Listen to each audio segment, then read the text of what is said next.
Heartbroken Deion Sanders shares Mother Connie's advice as he fears for CU locker room after Corinne Lacy tragedy. What is the life of a college football player? What goes around in their young minds? How do they cope with the immense pressure that the competition brings along with navigating a whole new world of glamour? These are some of the questions that aren't usually asked in the current college football world, but should be asked day in and day out. After the advent of NIL, where players are earning multi-million-dollar deals, the focus is rarely on navigating the player through these new challenges. Young teen minds are rarely equipped to handle all that media and glitter of the footballing world. And in all that, mental health takes a back seat. Imagine you are a 17-year-old kid coming right out of high school and having to navigate a strange new world, where results on the field do matter. But more than that, it also matters what your NIL stock is, your image on social media is, and how much you can make the most of college. For instance, the Georgia players constantly crashing cars, Marquez Easley accident recently for instance, and the Chandler LaCroix accident is just one example of hundreds of others. To be honest, in this scenario, any 17 to 18-year-old mind would surely falter and face pressure unimagined. What can colleges and coaches do to help in that scenario? Deion Sanders, the Colorado head coach, is doing what no other coach might be doing now. That is creating not just a team, but carving the players into a band of brothers where everyone constantly feels welcome and relevant. There are some guys in this room right now thinking the same thing to the gentlemen though. They are not loved. They are not appreciated or accepted. They're not wanted. They're not relevant. But you are. We're funny with that word called love because a lot of us have experienced it. We hadn't received it. I can remember as a child not ever hearing that. Why? Because my mom is old school. She didn't say that. She showed you that. Coach Prime was addressing the issue of mental health and was highlighting how tragedies like Corinne Lacy's should never be allowed to happen. Sanders, who is known to be vocal and direct, doesn't mince his words when he speaks. This time, the head coach spoke quite emotionally, appealed to everyone, and encouraged loving yourself. Moreover, the head coach also focused on the aspect of players being a family, just like his mother taught, and encouraged them to act like that. But by the end of his emotional appeal, he gave an assignment for everyone to undertake. All right, so before the day ends, I want you to go to one of your teammates, one of your coaches, one of your coworkers, or whatever and say, you know what? I love you. We go with that. The Buffs locker room has recently seen the departure of some of the leaders like Travis Hunter, Shurmur Sanders, and Shiloh Sanders. The two above players were so influential that the team decided to retire both Travis's and Shurmur's jerseys. However, now the task falls on the incoming group to lead and to provide the necessary support in wading through every challenge that football or life, in general, may face. Corinne Lacy's tragedy calls for the mental well-being of players. The tragedy that occurred with Corinne Lacy has stirred up the college football world, with coaches like Deion Sanders and teams prioritizing mental health even more now. The former LSU wide receiver recently died in a suicide after his car was being pursued by Harris County authorities. The 24-year-old wide receiver died from a self-inflicted gunshot wound, as reported by authorities, when the officers approached Lacy's Dodge Challenger after the vehicle crashed abruptly. Lacy's attorney, Matthew Ory, gave the statement to ESPN.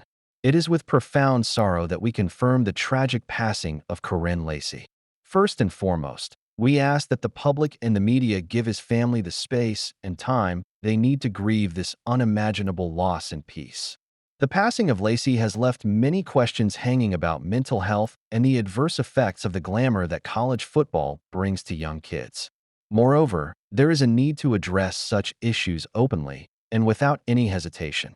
Lacy was a fantastic wide receiver, as just last year, the player led the LSU receiving charts in receiving touchdowns and had later declared for the NFL draft.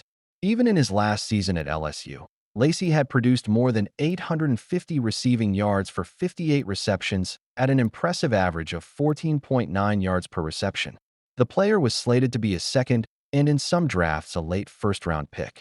However, all that changed after the player had crashed into a 78-year-old man who was allegedly killed by Lacy, per authorities.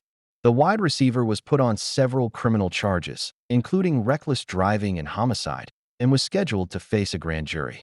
Pat Shurmur drops big update on Julian Lewis as Kydon Salter clears feelings on Colorado's QB dilemma. Colorado Buffaloes will be stepping into a season without their greats. Sure, there's Deion Sanders, but there's no Shedeur Sanders or Travis Hunter anymore.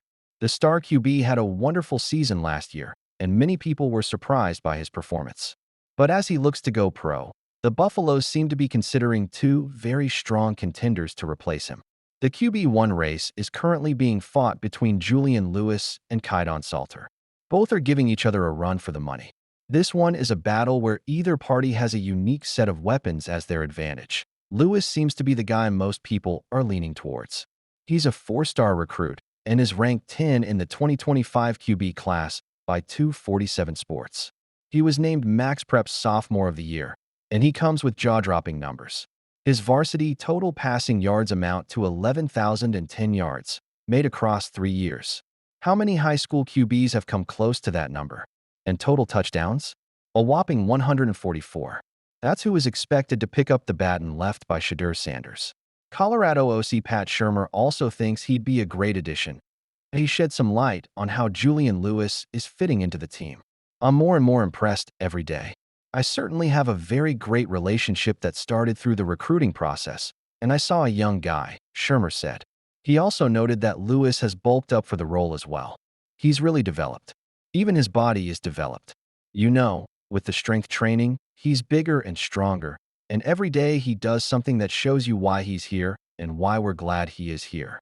Lewis really seems to be putting in the required effort for the role. In all, Shurmur is just really positive about Julian Lewis. Very, very, very talented young man with really all the things you need to do as a quarterback he can do. Now, it's just a matter of him growing in what we do and getting himself ready to play. It is, however, this very growing in part where Salter has an advantage. Salter comes with some college experience in hand, while Lewis will be stepping into a high-stakes version of football should he become QB1. But like Lewis, Salter is just as passionate about that coveted spot. Kydon Salter wants that QB1 spot just as much as Lewis. Salter came to Colorado in 2024 after transferring from Liberty. Before that, he was in Tennessee. So he's already played 3 seasons of college football and has some great numbers as well.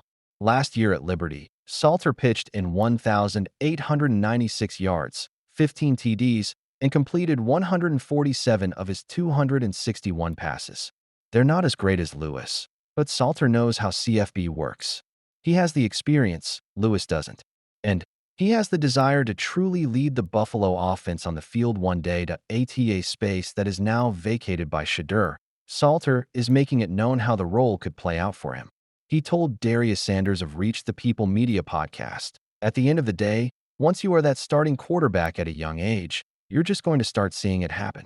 Like, the team going to it every time the ball moves, how you want it to move on the field. Yeah, I don't really know. It's something that just happens." Sanders also remarked about the twinkle in his eye when he spoke about it. Why? Oh, you're actually getting happy and smiling about it because you actually care about it, Sanders said. Deion Sanders will be working with a team that no longer has his Heisman Trophy winner, nor his 2 sons. The 2 contenders for the starting quarterback spot have to keep in mind that they'll be filling the shoes of Shedeur Sanders. And the battle for the spot is not going to be a cakewalk for either of them.